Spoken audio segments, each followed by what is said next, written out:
Deadpool. It's Peter Della Penna from High Moon Studios. You know, the guy you kept calling when you cornered me in the parking lot the other night? Anyway, looked over your proposal. Not gonna pretend I understand any of it, but the answer is no. We're gonna pass on your big game idea. If you're into popular culture, then you might have seen a couple of little-known actors doing the rounds recently, promoting some movie by the name of Deadpool and Wolverine? I don't know, it's just some film centering on a couple of supposed superheroes. I can't imagine anyone's heard of it. Of course, I'm joking, as Deadpool and Wolverine has made more than $400 million at the worldwide box office and is all any Marvel fan can talk about. Apart from wondering what Marvel was smoking when they cast Robert Downey Jr. as Doctor Doom, but I digress, that's not what we're here for. As a result of the film's success, gamers have something of a renewed interest in 2013's Deadpool the video game. So much so, in fact, that copies have been spotted on eBay costing as much as £250 or $321.15. And that's just at the time of writing. It'll probably be worth millions when you're watching this. But is the game actually worth such a hefty cost of admission? Or would you be better spending your 48,365 yen on something else like a slap-up steak dinner or 2 recent AAA titles? God, it's depressing how much games cost these days. Fear not, because we're here to answer all of your questions and more. I'm Ben from TripleJump, and today I'm playing Deadpool in 2024, so you don't have to. Oh, Wolvie, time to wake up. Rise and shine, Stubby. Wake up. Up and at 'em. Fine, then. That's for all the clown jokes. That's for never calling just to say hi. That's because I get when I slap people. Before we get into the meat of the issue, it's probably worth us taking a look at just who the hell this Deadpool bloke is and why he deserved his own video game. Deadpool, aka Wade Wilson, was created by Rob Liefeld and Fabian Nicieza and first appeared in The New Mutants issue number 98, which was published in December 1990. Though he started out as a supervillain, Deadpool has since morphed into something of an anti-hero, and over the years the Merc with a Mouth has become more and more popular with comic book fans, many of whom cite his quick wit, smart tongue, and constant fourth wall breaking as reasons why they love the character. Considering his popularity, it's really not surprising that he hasn't stayed confined to the page. In Cable and Deadpool, first published in 2004, Deadpool makes a comment on his own appearance, saying that he looks like Ryan Reynolds crossed with a Shar-Pei, and ever since then the Canadian hunk has had his sights set on bringing Deadpool to the silver screen. In 2009, he finally got to portray Deadpool on the big screen, though many Deadpool fans perhaps wish he hadn't. The Deadpool we meet in X-Men Origins Wolverine starts out as the wisecracking mercenary we all know and love, but he's later transformed into Weapon 11 and has his mouth sewn shut. I certainly hope they fired whoever greenlit that particular brand of artistic license. Thankfully, this wrong was righted in 2016 with the release of Deadpool, the film that kicked off the red-suited superhero's very own franchise. The movie tells the story of how Deadpool came to be, from his origins as a freelance mercenary and meeting the love of his life, Vanessa, through a terminal cancer diagnosis and a radical treatment that not only cured him but gave him superpowers and made him look like a prune, to his revenge on the man responsible. Between these 2 points on our timeline, though, we've obviously got many comic book appearances, but we also have Deadpool the video game, the first and only title to date that puts the regenerating degenerate firmly in the spotlight. I suppose we'd better talk about it, hadn't we?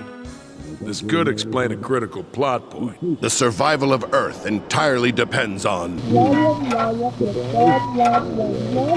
Picture the scene. It's a sunny day in mid-July 2012 in the city of San Diego, California, and you're attending Comic-Con. You've managed to snag a seat at the Marvel Games panel and excitedly listen to what they've got in store. Some say High Moon Studios will reveal more information about the Hit Monkey game they've got in development, but those people are wrong because what actually happens is so much better. Deadpool crashes the panel and announces his very own game. Indeed, Deadpool the video game was announced at SDCC in 2012, accompanied by a trailer supposedly created by the man himself. The clip didn't reveal too much, failing to even tell congoers which platforms the game would be releasing on, but it did promise a couple of things. 1, it was going to be action-packed, and 2, it was going to be silly. Very, very silly. Throughout the game's development, various major players at the studio told the media that Deadpool himself was actually running the show. Studio head Peter Della Penna alleged that High Moon had never planned on making a Deadpool game, but that the Merc had dropped by the studio one day, told them he was taking over, demanded they hire esteemed comic book writer Daniel Way to pen the game, and told the devs that if they didn't make the best game ever, he'd tear off their arms and beat them all to death with their own appendages. Daniel Way did indeed end up writing the story, with prolific voice actor Nolan North providing his voice, and in true Deadpool fashion, the game is brimming with fourth wall breaks, which we'll get into shortly. Gameplay-wise, we've got a title that's part hack and slash, part third-person shooter, and the vast majority of players' time is spent fighting enemies with guns, swords, hammers, and many, many other weapons. When he's not pummeling the living daylights out of goons, Deadpool can be upgraded, with players earning points to spend on new combos as they progress through the story. So how did all of this go down with critics in 2013? Well, in short, not well. Deadpool was originally released on PC, PS3 and Xbox 360 in June 2013 and ended up garnering average review scores in the low 60s. We'll get the good stuff out of the way first. The game was funny, with several publications commenting positively on the fact that the story and dialogue were perfectly in keeping with the character.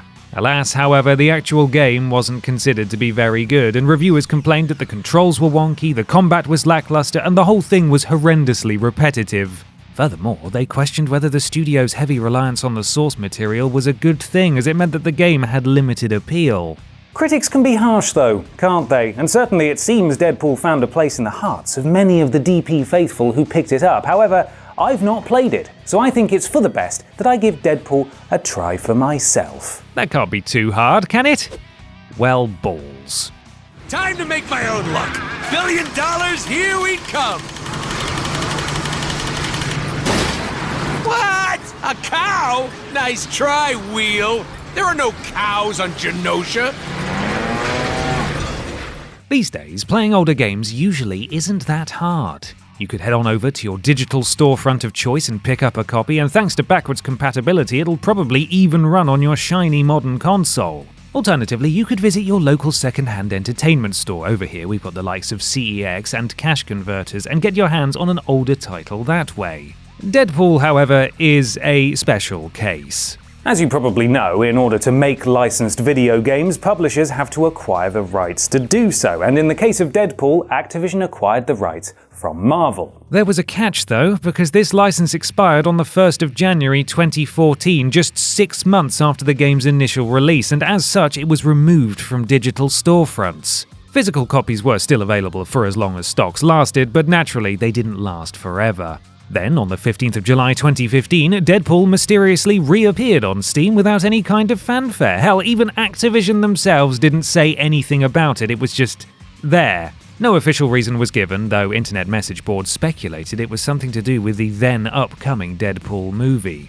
And on the 31st of August 2015, Activision announced that Deadpool was getting a remaster for Xbox One and PS4, which subsequently released on the 17th of November 2015, or 20th of November if you were in the UK, a couple of months ahead of the film's debut. From there, gamers had just 2 years to get their hands on a copy, as it was delisted from all digital storefronts a second time on the 16th of November 2017, presumably after Activision's license ran out again. As it stands, there are currently only a couple of ways to get your hands on Deadpool. You could go to an online marketplace like eBay or your local second-hand game shop and hope that they're not charging an arm and a leg for a copy. You could emulate it, though in many cases that's quite illegal, and we here at Team TripleJump absolutely wouldn't advocate for such felonious behaviour. Or you could just do what I did and dig your old copy out from the back of a cupboard. Hey, we're flying!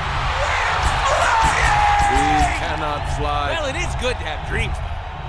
Dreams, yes. Delusions? So, having now played it, I've got some thoughts to share.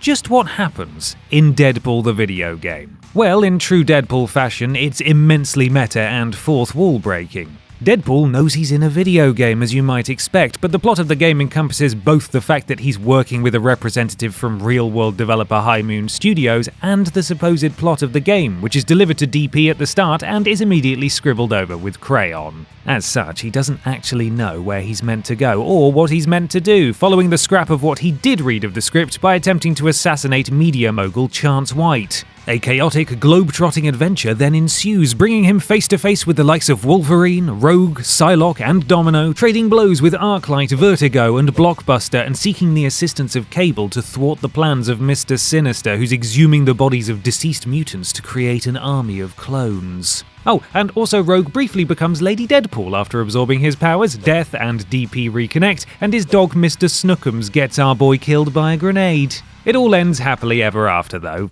maybe, with Deadpool calling for the credits and eviscerating the game's budget in the process by packing it full of explosions. This back and forth with the High Moon Studios developer runs throughout the game and is the source of some of its best gags, with Deadpool's antics supposedly being so unfriendly to the game's budget that shortcuts are often taken, forcing him to threaten or bribe his way back on track. It's also very Deadpool, so your mileage may vary. A little less sexually flexible in its humour than the Ryan Reynolds version that's taken the world by storm over the last few years, this Deadpool is all about babes, guns, and belittling the player.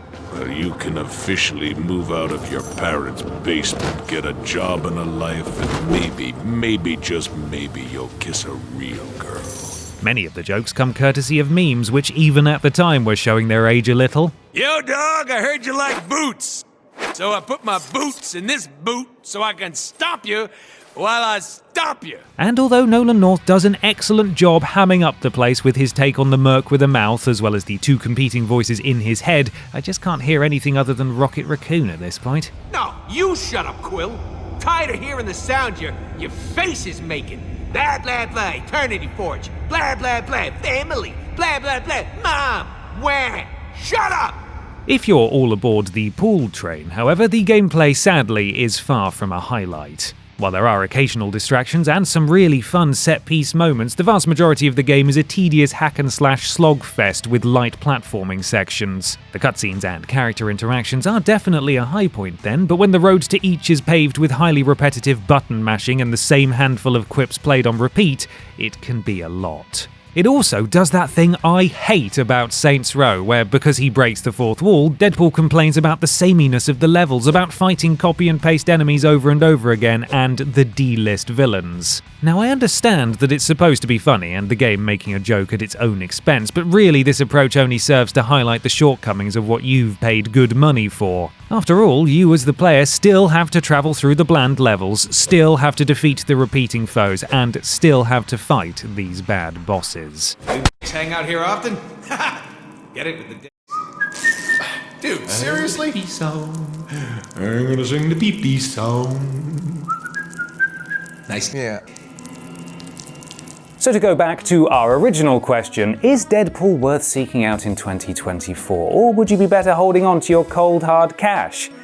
Well, yes and no. In spite of all the drawbacks, I didn't hate the Deadpool video game. It's ultimately a functional action title by practically every metric, and whether you're a Deadpool fan from the comics era or a recent addition to the Church of Ryan's enlightened red pajama wearers, there's more than enough wacky nonsense to see you through to the closing credits. Not nearly enough Wolverine for my liking though, so, go and see the movie a few more times. It's dead good. That means you too.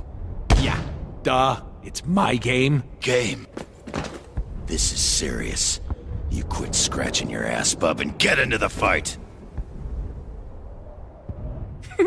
He said ass bub.